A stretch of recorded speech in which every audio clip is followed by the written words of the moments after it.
Well, we all have heard about the Federal Reserve, but what is its purpose? What does it do? And also, what a great program they have that's coming up this week on this episode of Making Sense. Stay tuned.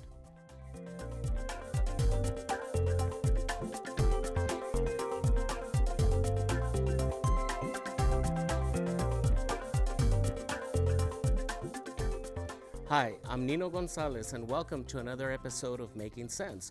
Well, we want to learn a little bit about the Federal Reserve and talk about what a great program they have that's coming up during this coming week. So with me, I have the pleasure of having Ruben Aedo, and welcome and taking time out of your busy schedule to be here. Nino, it's my pleasure. Thank you so much for having me. Well, tell me a little bit about yourself and your involvement with the Federal Reserve. Thank you, Nino. Well, like you said, my name is Ruben Aedo. I work with the Federal Reserve Bank of Dallas, the El Paso branch. I'm in the Communications and Outreach Department. I've been working for the Fed for 15 years. And so part of what we do in Communications and Outreach is we are sort of the face of the Fed, if you will, with the community, with the public, with our stakeholders. Right. And tell me a little bit, I think there's a lot of misconception about what the Federal Reserve does. And, we always hear about, they're going to talk about raising interest rates and all of this. So let's be a little clear on what the whole purpose of the Federal Reserve System is. Sure, of course. Well, the Federal Reserve Bank, or the Fed for short, right, is the nation's central bank. Okay. It was created by an act of Congress in 1913 by and signed by President Woodrow Wilson. So we have been in existence for well over a century, serving the American public. And with that creation, we have been given two mandates from Congress. The first of them, which is maximum employment and price stability. Okay. And you do a lot of that also with controlling interest rates, right? So a lot of people say that the Federal Reserve Bank controls interest rates, but we actually do not control. We don't have the power to control interest rates. So what we do is we influence interest rates to either increase or decrease. Right. Exactly. Okay. And so what's the whole purpose of the Federal Reserve in the banking system? I think the purpose of the Fed initially is to promote stability, to promote a stronger financial system. And if we go back to history a little bit, before the Federal Reserve Bank was created, we had a series of banking panics, what we call banking panics now, where people would rush to their banks and try to withdraw all of their money due to an economic circumstance or situation. And we've seen that happen in other parts of the world. Exactly. Exactly. So what happened back then? People would rush to the bank and try to withdraw all their money. A large portion or a large percentage of the people that went to that bank left empty-handed. Because there was no money. Exactly, because there was no money for them. We're on something called the fractional banking system. And so there was no money for them, and a lot of people left empty-handed, like I said. And this was a recurring event. It seemed to happen over and over again. So needless to say, the confidence level in people in the financial market was very fragile. Sure. And so people weren't exactly going back to the bank and saving their money or depositing their money there, right? They would probably keep it at their homes, under their mattress, right? Exactly, right? And so that there was a large banking panic, which was coined the Panic of 1907, which ultimately led Congress to stop and say, we have to do something about this. And so hence the creation of the Federal Reserve Bank in 1913. And what's the difference between the branch here in El Paso and, of course, the main one, which is one of the main ones in Dallas? So there's no real difference between our headquarters in Dallas or to the branches which are in Houston, San Antonio, and El Paso. We are an extension of what the head office does. Like, of course, the Dallas head office is much larger with more operations, more employees, larger building, all that. But Of course, they provide oversight to and guidance to the branches, but we are an extension of what happens in the headquarters in And Dallas. I think one of the misconceptions when you hear about the Federal Reserve Bank is that really it has no, you can't go in there and basically like a regular bank and be a customer, correct? Yes. Your customers are the banks. And you are correct. We are also known as the Bankers Bank, meaning that we service other financial institutions. We provide services such as automated clearinghouse. We transfer large amounts of money.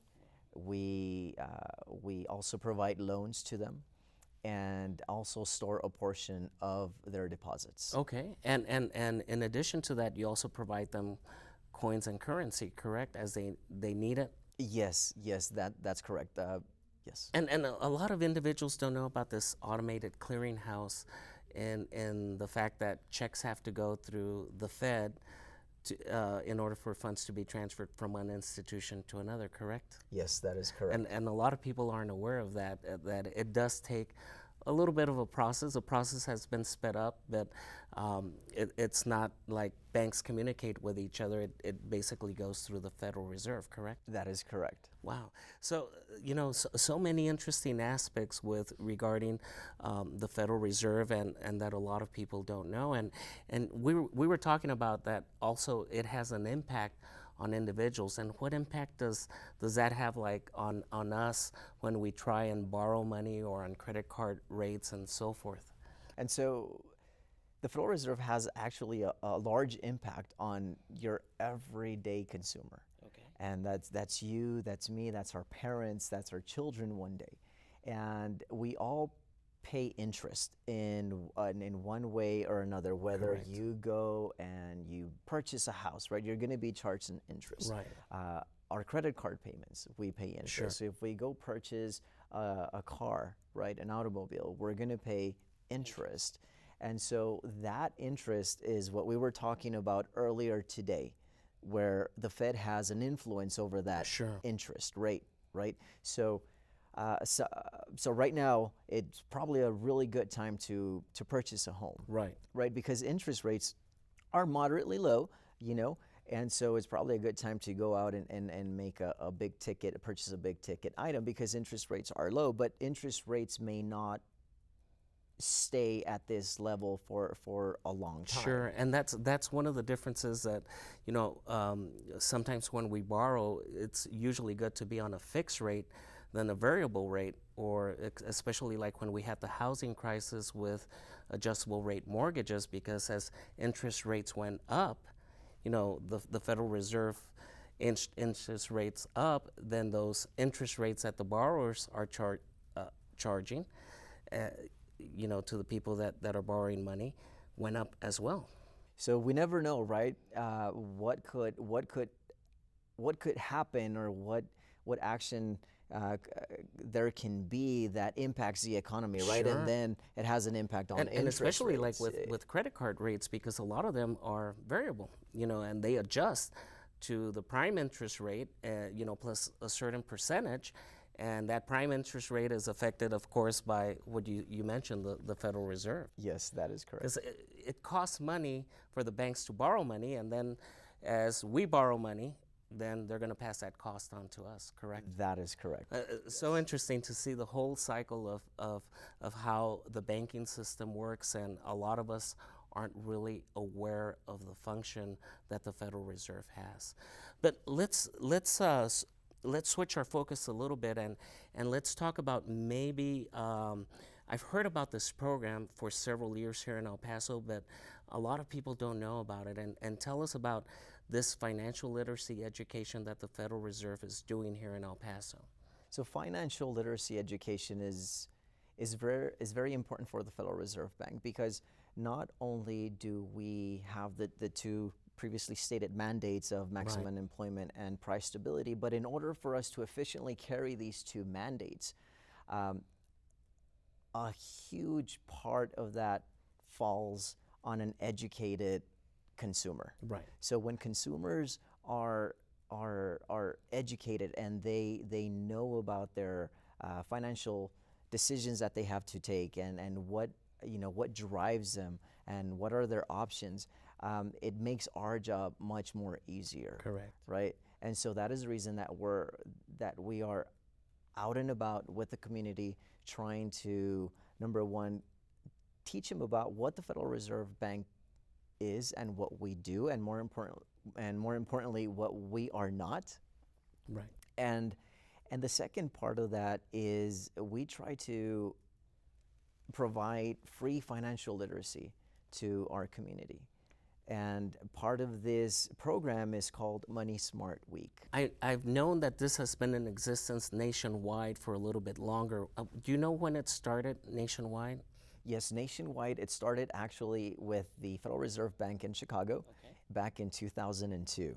And in El Paso, how long has it been here? And in El Paso, it started in 2011. Okay, all right. So, and tell me, have you seen this program grow as the years have gone by? Yes, absolutely. We have seen the program gain momentum, and I think the more people are aware of the purpose and the vision behind this program in terms of sharing financial literacy with the community, right, that's where we have a lot of people want to join in, and a lot of people wanting financial literacy classes or workshops or seminars at their location. And it's really, a shame that financial literacy isn't taught early, starting maybe in elementary, middle school, towards the high school years.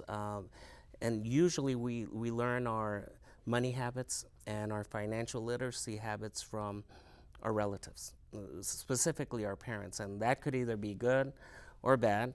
And depending on what you were taught, that definitely is going to go down the generations. And we want to make a change in that if those financial literacy that we know isn't good. Exactly. I think we all have a lot to learn from sessions like these. Right. It could be something like something simple. How do you start saving? A lot of people don't save money. Right. And so based on a recent survey, the average household cannot meet a $400 obligation. That's right, and I've talked a lot about that in previous shows, and this is the whole purpose of this show is try and get financial literacy topics out there to the public. But we'll come back on the second half of Making Sense and discuss the program a little bit more in detail. So stay tuned.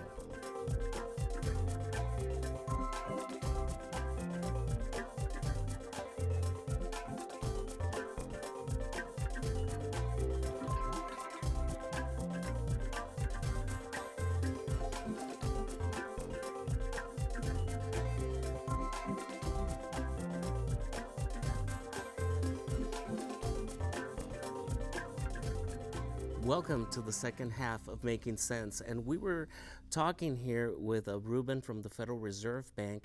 And, you had just mentioned that how many people can't handle a minor emergency. And we're just one paycheck away from disaster. And that's really sad to hear, and it's alarming to hear.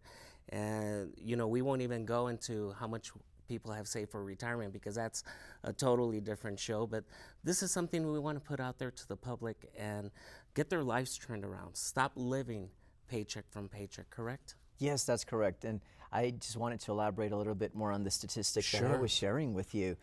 So this survey was conducted by the Board of Governors in Washington, D.C. a couple of years ago.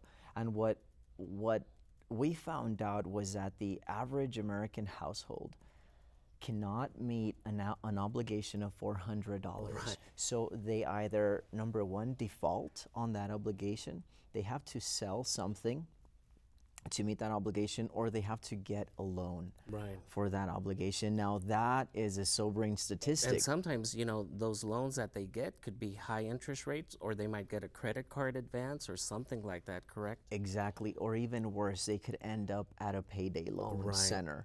Or a title loan. Exactly, which the interest rates on that are just above the roof, yes. Okay, and so tell me some of these sessions that are coming up during this Money Smart Week. So some of the sessions that are happening are for one of them is called Foundation of Saving, right? So Okay. how do we start saving money? What steps do we need to take to start saving money? A first-time home buyer. Right. Maybe you've been living in an apartment, you've been renting a house, and you are ready to take that next step and purchase a home, right? Which is the American dream. And you might even go probably through some of the programs that are out there to help them, correct? Exactly, exactly. So we'll talk about all these programs available. What resources are available to you if you want to take this first step? Great. And saving for education. A huge Definitely. Yeah, and right now, the student debt, right, is a big issue for us. So how do I start saving right now? Or if you're a parent and you have small children, what do you have to do right now in order to be prepared when your children are ready to go to college? Right. You are well prepared for And that. I've also come across several articles that say that students are getting so much into debt, and then they graduate from college, they can't find a job, or if they do, it's not making enough that will pay off that loan that they incurred. Again, the importance of saving Right. and being prepared for when that time comes. Right, Yes. and and it's a trickle down effect, because I was listening to a show where they said that it's also affecting first time home buyers because there's so much in debt in student loans that they can't afford to qualify for a home. So it has a trickle down effect on all of this. Exactly. I want to mention that our sessions are going to be both in English and in Spanish. Right. And what other sessions do you have? So some more sessions are how to start your own business. Wow. Okay. So we'll teach you step by step. What is it that you have to do to start your own business? A big one is identity theft. I've done several shows on that. Yeah. So and you know how important it is for us to be careful with where we do our shopping. Make sure we run our credit reports, right?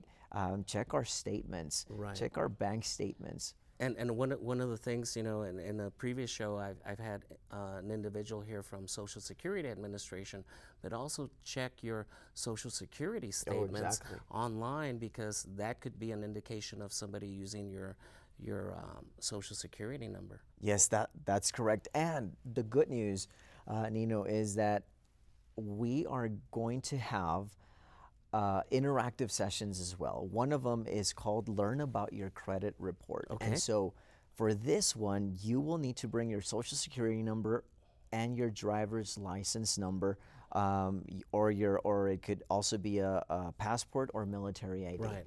Now, what are we going to teach in this Are class? you actually going to teach them how to download the report? Yes, and get exactly. it off and look for errors and things like that? Yes, where do you? Excellent. How do you obtain it? We're going to print it for you. We're going to run it with you. We're going to show you about your credit. What does your credit score mean? Right. And so it's going to be Will interactive. a score be provided as Yes. well? Wow. Yes. One of the things that I did in a previous show was, the psychology of saving and getting in debt. But sometimes, that type of interaction, there could also be embarrassment, because a lot of people are embarrassed about the money decisions that they've made. And I see a lot of that with individuals, and that sometimes prevents them from getting help is the embarrassment factor. Have you seen that? We have. Now, we have to remember that we're all human. Right. Right? We're all human. We all commit mistakes. Nobody is perfect in this world. And so, thinking back to the statistic that almost half of U.S. households cannot meet this obligation shows us that a lot of us are in this situation, right? And it's best for us to say, hey, I need help, right? And that's why we're there. Yeah. And we gotta get over that embarrassment factor and get the help that we need. That is correct. I think that prevents a lot of people from doing that. But we're not here to judge. We're here to help. Exactly. Yes, we're like you said, we're here to help. So we're not going to look at you and and judge you. What we're going to look at you and say, "Hey, this is some advice to improve your credit. Sure. And this is what you can do. These are some of the steps that you can take, or some of the resources that are available for you to improve your credit." And that's great, because I've done a show here on credit reports, and I've shown sample credit reports on how to read them, but actually to have that hands-on experience of, this is the site where I go, this is how I access it, and then have somebody sit down with you and go through your own personal situation. Yes. I'm sure, is that session going to be limited to participants? So right now it's open. It's open on a first come first serve basis, and we don't have a capacity right now. Okay. And I saw another session on here, and I've been curious about it, is what is My RA? Yes, so My RA is a free starter retirement savings plan created by the U.S. Department of Treasury. Now, this savings plan is designed for individuals who don't have access to a retirement plan, who don't have access to a current retirement plan. Now, or also individuals who lack other options to save. Okay. Now, the account costs absolutely nothing to open, has no fees, and it also earns interest. Okay, and is this a relatively new thing? I've never heard about My RA, so this is news to me. I'm getting educated on something here. Yes, it is a relatively new tool created by the Treasury. And so we're trying to get the word out, because I think a lot of people don't have this retirement account, or work for an employer who cannot provide, or who doesn't provide a retirement account for them. So this is a great tool for individuals who are in that situation. So people that want to learn about this and how to go about opening, is this also an interactive session? This is also an interactive session whereby we can show you how to start one. Now, there are a few things that you need to bring to this session. Some of the items that you will need to bring will be your social security number, your driver's license, and the name and birth date of your beneficiary. Okay, all right. And any other sessions we're missing there that you might want to discuss? Yeah, demystifying investments. A lot of us, I think, maybe do not have an issue with saving or things of that nature, and we have a little bit of extra money, and we say, well, okay, I have a small amount of money, or I have a certain amount of money that I would like to invest. What can I do with this money, right? And so this session is for you. Okay. And what are they going to cover there? Different types of investments, like maybe mutual funds or brokerage accounts and sort of those things? Yes, yes. Okay, great. And that's one of the hardest shows to do on here is talk about investments, because there's so many out there, and for somebody who isn't aware of the different types of vehicles there are to invest, it can be daunting. It can really be daunting. So I'm glad you're having a session on that. And let's go back to that retirement thing. I came across a story. And again, another troubling story that says that a lot of people in their 50s, they've only saved about $20,000 or so for their retirement. And, that's something we've got to change, because definitely that's too late or too little to start with that amount at that age. Yes, for retirement, it's never too early to start. So the sooner we start, the better off we'll be. But that was shocking to know that. It is shocking. Yes. Sort of like that, that people don't have the $400 to cover an emergency, or something small like that. Exactly. And so, are you going to have a kickoff? Is there going to be a kickoff for this? Yes, we are going to kick off the week with an event at Chito Samaniego, which is located at 11670 Chito Samaniego. Okay. And that is going to be on Saturday, April 22nd from 8. Is that at a location, or? Yes, it is actually called the Region 19 Head Start Multi-Purpose Center. All right, great.